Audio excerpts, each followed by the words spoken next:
What is your approach to writing case study for MRICS APC Preliminary Assessment? Many candidates think that the case study is about good grammar, good English and good formatting. But in actual, a case study should contain your real project experience. It is about your judgment, it is about your advice, it is about your involvement and your evidence.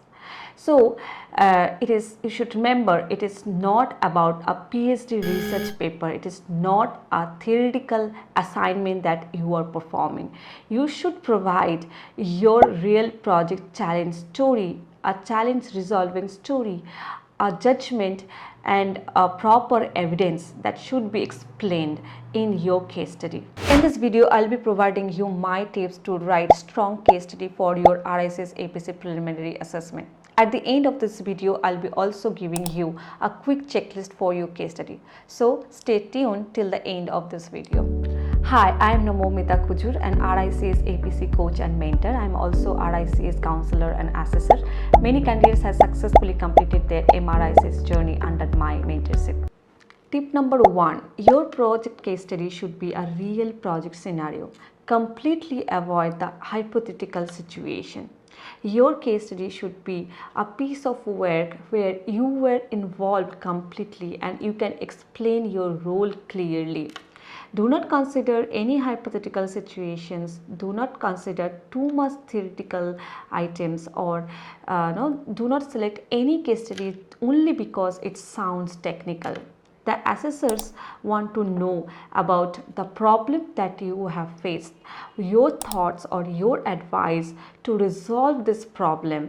They want to know what are the contextual grounds you have considered, what actually influence your advice, and how you have achieved the result and outcome, or the result, how much the problem was resolved through your advice. So always consider the real project case and do not consider any hypothetical situations. Tip number 2, selection of the critical issue and not a general process. Let's say a candidate has mentioned in the case study that I have participated in the tendering process and I have advised on the selection of procurement route. So this is good, but this is very general. This is not the critical problem and I would not recommend to go with this case study. For me, let's say you pick such problem that has the criticality that you can prove if these problems it's not resolved, then it will have a consequence, a very worse consequence in the project.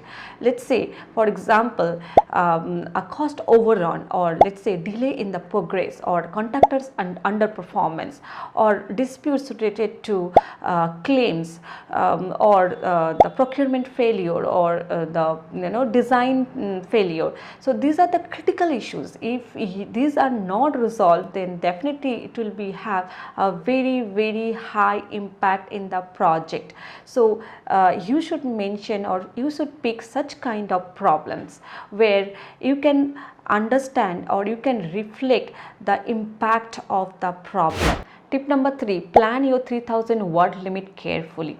If you notice the RICS guidance note, you will find there is a word limit mentioned for your case study, that is 3000 words. Many times candidates that write beyond the 3000 words and their submissions get rejected.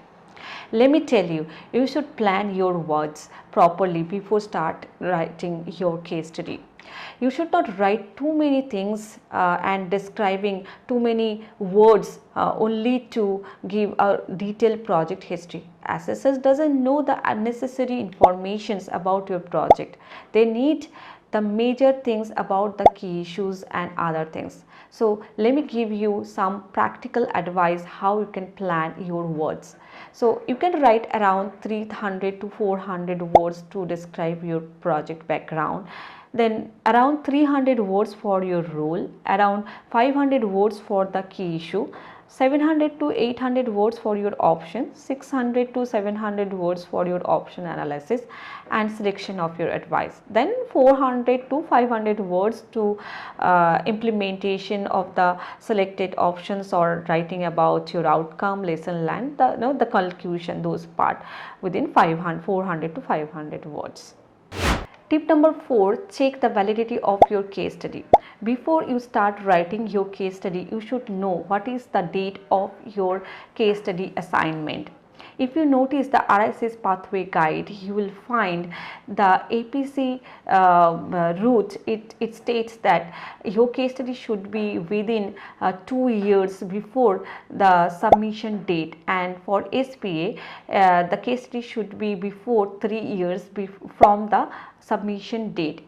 And the major fact is you should notice it is from the date of submission and not from the date of your assessment or interview.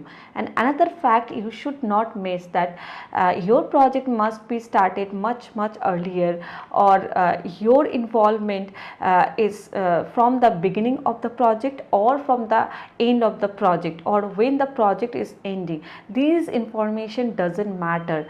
The matter is when the piece of work was taken place, what is the date of your involvement, or when the issue was arise. So that day is count. So from that day it will be counted from the date of submission. So my advice is go for most recent problem that you have arrived in the project, so that you can continue with the same case study for your preliminary assessment and your final assessment. So both will be valid. You no need to prepare another case study, a new case study for your final assessment. If you go with the final assessment, then use the same case study if it is valid. Number 5, follow the proper professional report structure and formatting. Remember, it is a very professional report and you should not write in a very unclear way, dumping too many photos and images here and there. You should structure it properly. So you start with the title page. In the title page you should mention your name, your membership number, your pathway, your route and any other information if it is required. Then go with the confidentiality statement and declaration. It is very important because your case study may contain lot of sensitive informations. It may contain the name of the various stakeholders, and it is very important to declare it about the confidential information.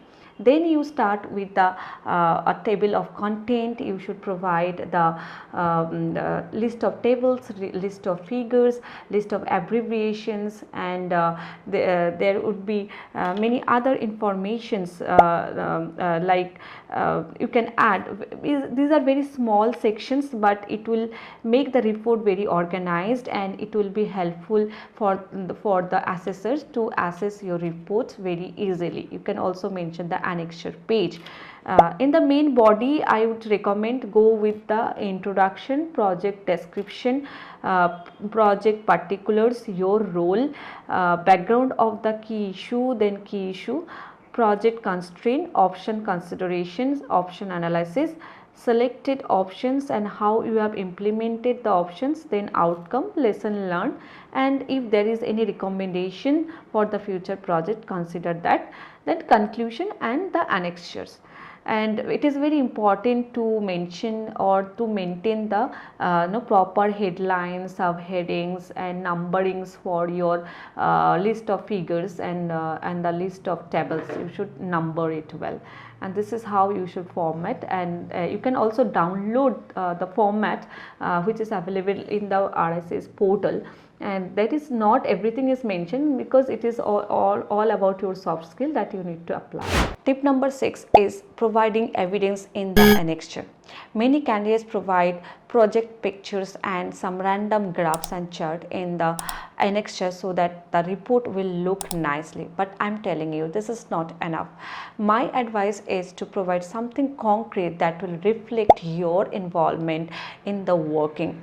I'm pretty sure that as a professional you were directly involved in the case or resolving the problem, so you are providing the advice, so you must have a lot of working behind, right? So provide the summary of those workings. Let's say you can provide the comparison sheets of cost or the comparison sheets of your program, like your planned versus actual or other evidence, that will reflect something which is very, very important and which will be very logical to prove that your advice was proper. So it is the evidence that will very much helpful to understand the assessor that your involvement was right and your advice was correct. It will be helpful for the assessor to judge.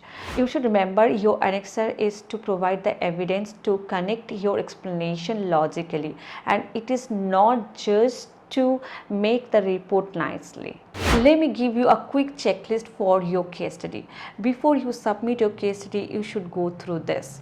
Number 1, is it based on real project or real piece of work? Is your case study valid when counted back from the date of submission? Is the case study issue is critical enough? Is your case study within 3000 word limit? Have you used professional reporting structure and formatting? Have you placed supporting evidence in the annexures?